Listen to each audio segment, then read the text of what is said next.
What's going on, Team Caterpie? It is your captain speaking, Hardy Tech Yo-Yo, and the past two vlogs, I've been kind of venting about my girlfriend problems that are going on right now, so I figured today we're going to talk about something different, because 3 videos in a row might be pushing it, and also there's really no new information to tell you guys, so when something does happen, I will keep you guys updated, because apparently some people actually care, and that makes me happy, but we're going to be talking about other things today, so one, I'm wearing my hoodie again, and I'm really growing attached to this thing. I've noticed I instinctively put it on now. Not when it's cold, I don't put it on. Just I wake up, I go over to my computer, I put my hoodie on, and then I just continue on with my day.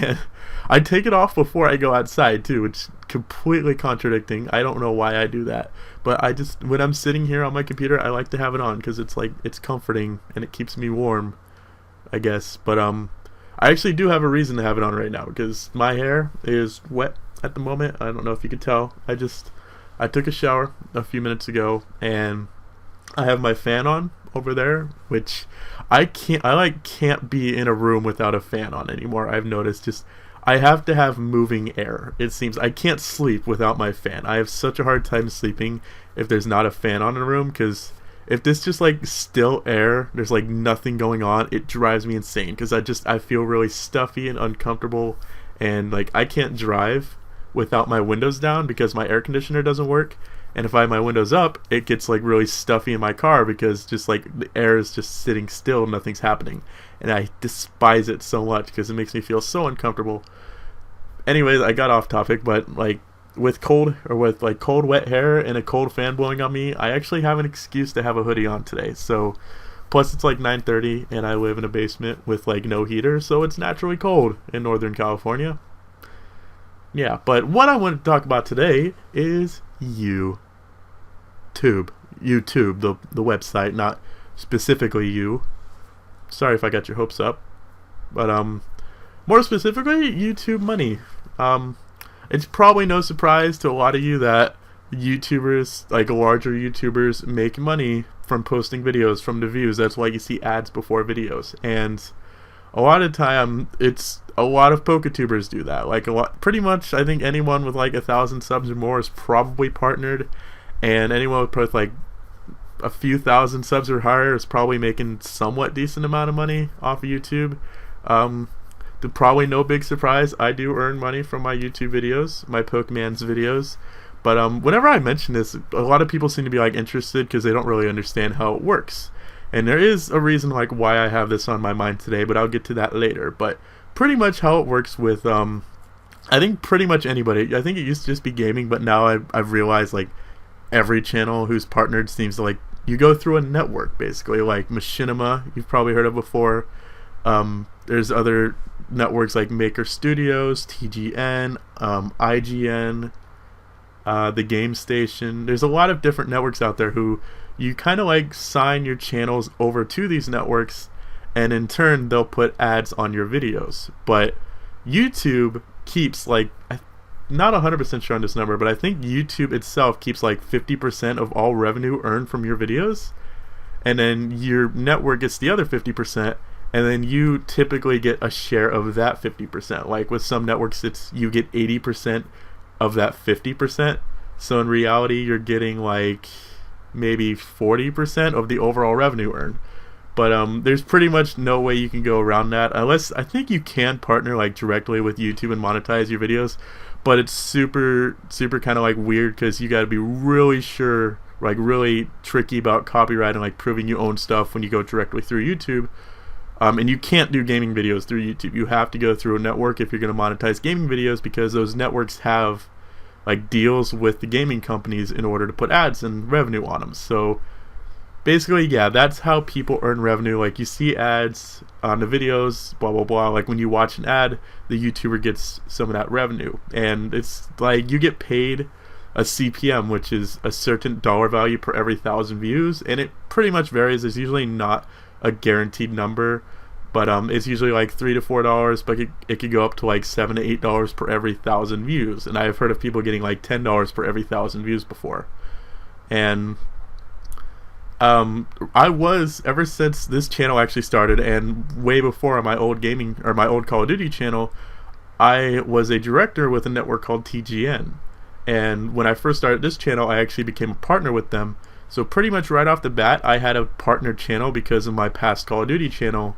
I was already in the network. So when I started this one, like three weeks later, I was partnered, and I was able to start earning money. And like my very first payment from YouTube was $6. I was rolling in money. But oh, really, before I continue on with that, like one really big thing this just reminded me of, like way back when I was doing Call of Duty videos, becoming a partner was like the thing to do. Now everybody and their mothers gets partnership because there's a million different networks, but back in the day it was pretty much just Machinima. You wanted to get with Machinima. That was the thing to do, and nobody really cared about the money as far as becoming a partner went, because back in the day, it had so many bonus features. Like, originally, only partners could do custom thumbnails. Originally, only partners could do live events. Originally, well, actually, I think partners still can only do shows, but partners had special features like banners above their channel. If for those of you who might remember the old channel layout, like you would see partners that have a banner above it. Partners were able to have like special pictures next to their subscribe button, and I think partners actually had like a special kind of annotation, but I might be wrong about that. Basically, being a partner meant like you were the best of the best, because so few people except like the really big channels got partnered.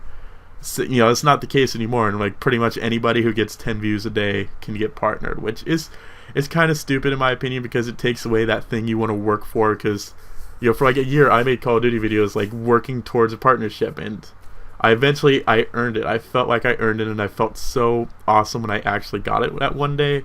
And okay, but yeah, I was saying becoming a partner used to be like a special honor, and now they just hand it out to everybody, which it annoys me. Being one of the older YouTubers, you know, I've been on YouTube for like 4 years, I think now. So, but why is this all on my mind today? Well, like I said, when this channel first started, I was partnered by a network called not this channel, my gaming channel.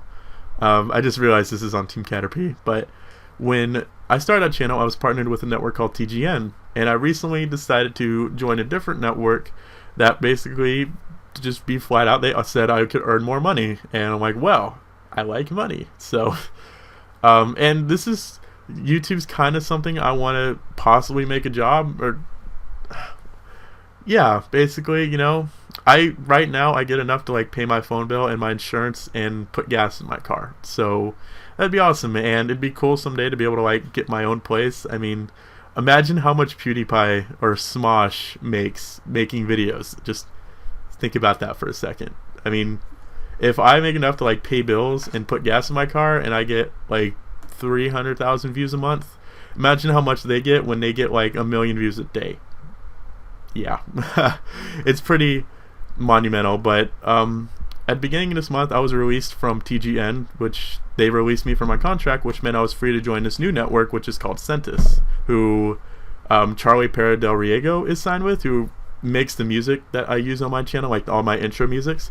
He makes that stuff, so he figured he's in that network. I'm like, okay, this must be a pretty decent network, because he's a big channel and he's trusting these guys. So today I got my linking email on my channel, so for like the past week there's been no ads on my channel, and I haven't had any of the like one partner feature that's left, but I got it today, and it made me happy because I missed like the little monetize button. I've missed it, and my channel felt naked without it, as stupid as that may seem. But yeah, that's like why I've had that on my mind, was because I was like switching networks, and I figured maybe I sit down and explain how all this works to you guys, and go on like a little nostalgia trip about the golden days of YouTube before Google Plus was even a thought.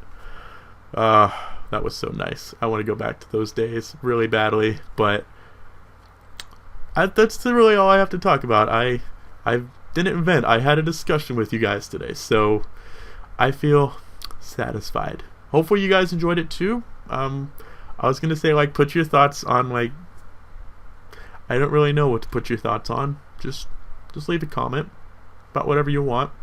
Doesn't bother me. Okay. Bye.